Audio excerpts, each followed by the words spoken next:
জিনিসটা দেখা হইল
এই জায়গার মধ্যে তো কথা বলার মতো কেউ নাই, কারণ এটা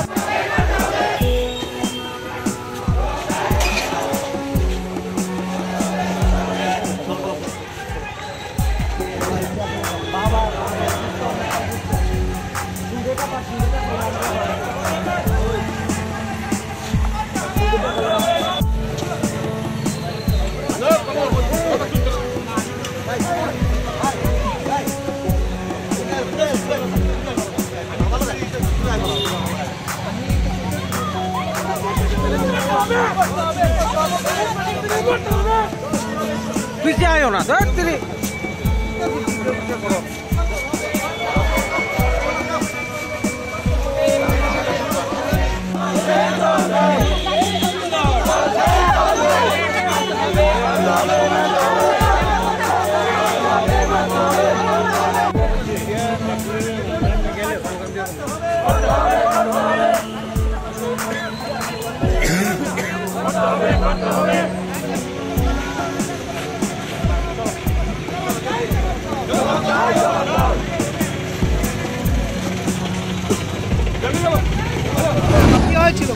আমরা তো আপনারা সবাই জানেন বা ত্রিপুরা অবগত আছে যে 2022 সালে যে ডিসেম্বর মাসে পরীক্ষা হয়েছিল টিয়ার 1 টিয়ার 2, সেই পরীক্ষায় আমরা প্রায় 38,000 বা প্রায় 40,000 ক্যান্ডিডেট পরীক্ষা দিয়েছিলাম।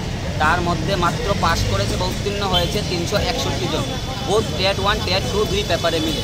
তো আজকে আমরা এখানে এসেছি যে ত্রিপুরা সরকার বা মাননীয় শিক্ষামন্ত্রী বা মুখ্যমন্ত্রী মহোদয়ের কাছে আমাদের যেন 361 জনকে একসাথে নিয়োগ করা হয়।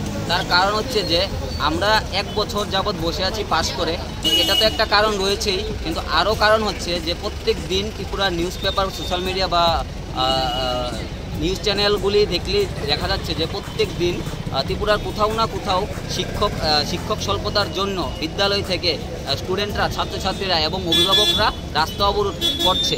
তার কারণ হচ্ছে ত্রিপুরার অনেক বিদ্যালয় এরকম আছে যেখানে শিক্ষক স্বল্পতা এতটাই রয়েছে যে শিক্ষার মান আদৌ কি ভালো হচ্ছে এটা সবার জানা আছে। তো তাদের স্বার্থে আর ত্রিপুরা সরকার চেষ্টা করে যাচ্ছে যে ত্রিপুরার শিক্ষা ব্যবস্থার মান উন্নয়ন করার জন্য।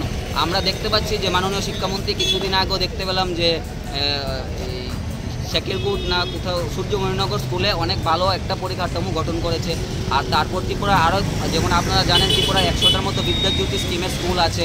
ওইগুলি করার কি উদ্দেশ্য? ত্রিপুরা সরকারের একটা উদ্দেশ্য যে যেন শিক্ষার মানকে আমাদের আরও অনেক উন্নত স্তরে নিয়ে যাওয়া যায়। কিন্তু শিক্ষার মান উন্নত স্তরে নিয়ে যেতে হলে একমাত্র দরকার শিক্ষক, কারণ আমরা জানি শিক্ষক হচ্ছে একটা সমাজের মেরুদণ্ড। তো যেখানে ত্রিপুরা বিদ্যালয়গুলি শিক্ষক স্বল্পতায় ভুগছে, যেখানে শিক্ষক নেই, তাহলে স্কুলে বিল্ডিং দিয়ে কি হবে যদি সেখানে পড়ানোর মতো শিক্ষকই না থাকে? ছাত্র আছে, বিল্ডিং আছে, পরিকাঠামো আছে, সব কিছু আছে, সব ব্যবস্থা ত্রিপুরা সরকার আমাদের জন্য করেছে, কিন্তু যেইটা সবচেয়ে মেইন সেটাই নেই, শিক্ষক স্বল্পতা। শিক্ষক নেই আর শিক্ষক স্বল্পতায় স্কুলগুলি ভুগছে। তাই ত্রিপুরার প্রত্যেকটা স্কুল থেকে, প্রত্যেকটা ছাত্রছাত্রীদের পক্ষ থেকে এবং প্রত্যেকটা অভিভাবকের পক্ষ থেকে এবং আমাদের টেট কোয়ালিফাইড সবার পক্ষ থেকে আমাদের মাননীয় মুখ্যমন্ত্রী তথা মাননীয় শিক্ষামন্ত্রী স্যারের কাছে আমাদের একটাই বিনম্র অনুরোধ বা প্রার্থনা, যেন ত্রিপুরা শিক্ষা ব্যবস্থার উন্নয়নের স্বার্থে এবং ত্রিপুরার শিক্ষক স্বল্পতা দূরীকরণের স্বার্থে আমাদের যে 2022 সালে 361 জন টেট কোয়ালিফাইড ক্যান্ডিডেট আছে তাদেরকে অতি সত্বর নিয়োগ করা হবে।